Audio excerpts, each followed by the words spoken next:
Migration इस सदी की सबसे बड़ी कहानी है। माइग्रेशन सारी दुनिया में हो रहा है और जब एक माइग्रेशन होता है तो हम लोग उसको न्यूज़ में देखते हैं और उसके आंकड़े पढ़ते हैं। मैंने भी पार्टीशन के बारे में पढ़ा था, कहानियां भी पढ़ी थी।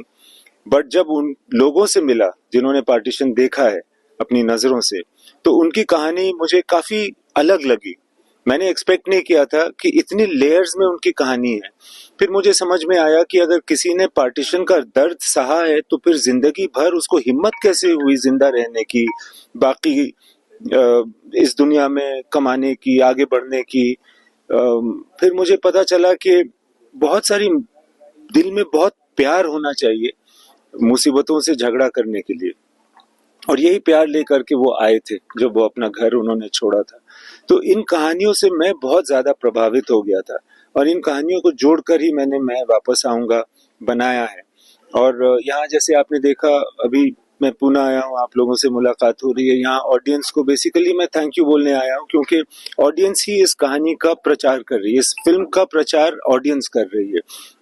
जब वो देख रहे हैं, लोग उनको पर्सनली अच्छी लग रही है, वो अपना रील्स बना रहे हैं, दोस्तों को कह रहे हैं, फोन कर रहे हैं, किसी किसी तरह से।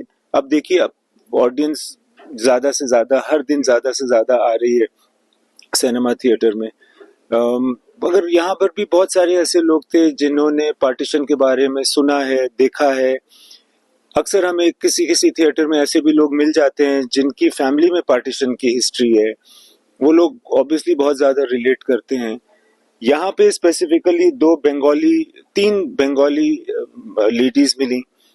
उन्होंने जो बांग्लादेश और इंडिया का पार्टीशन हुआ था उसको फेस किया है उनकी फैमिलीज ने, सो दे कुड रिलेट।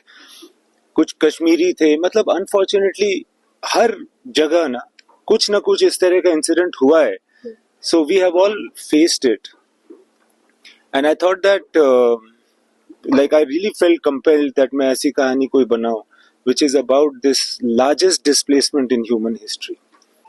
क्योंकि किसी ने कहा था कि जो क्लेश होता है ना, जो कॉन्फ्लिक्ट होता है, वो अंदर का होता है, चाहे वो दिखे बाहर, चाहे वो वर्ल्ड वॉर क्यों ना हो, चाहे वो पार्टीशन क्यों ना हो, मगर वो एक्चुअली आंतरिक ही होता है कॉन्फ्लिक्ट, जो बड़े रूप में दिखाई देता है। तो मुझे हमेशा शायद मुझे पर्सनली ऐसे लगता है कि मैं जब अपने अंदर झांकता हूं तो मुझे अपने अंदर वो ड्रामा नजर आता है या वो कॉन्फ्लिक्ट नजर आता है, तो वही आई थिंक मेरे कैरेक्टर्स में आ जाता है। मुझे लगता है कि हम लोगों को बाहर से देखते हैं बट लोग अपने आप को तो अंदर ही से देख रहे होते हैं ना। तो पता नहीं कोई फिल्म मेकर क्यों कैसी फिल्म बनाता है, इसका कोई आंसर नहीं होता। मगर मुझे लगता है कि मुझे अच्छी लगती है इस तरह की कहानियां। देखिए, मैं बताना कुछ नहीं चाह रहा हूँ। मुझे ऐसा नहीं है कि ऑडियंस से या किसी और से ज्यादा पता है, बिल्कुल पता नहीं है मुझे। मैं बस खुद ही समझने की कोशिश कर रहा हूँ कि ऐसी सिचुएशन में क्या करना चाहिए।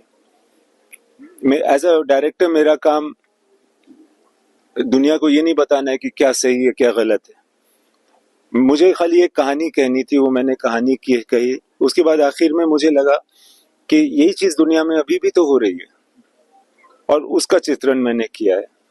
मैं किसी को कुछ बताना या सिखाना नहीं चाह रहा हूँ।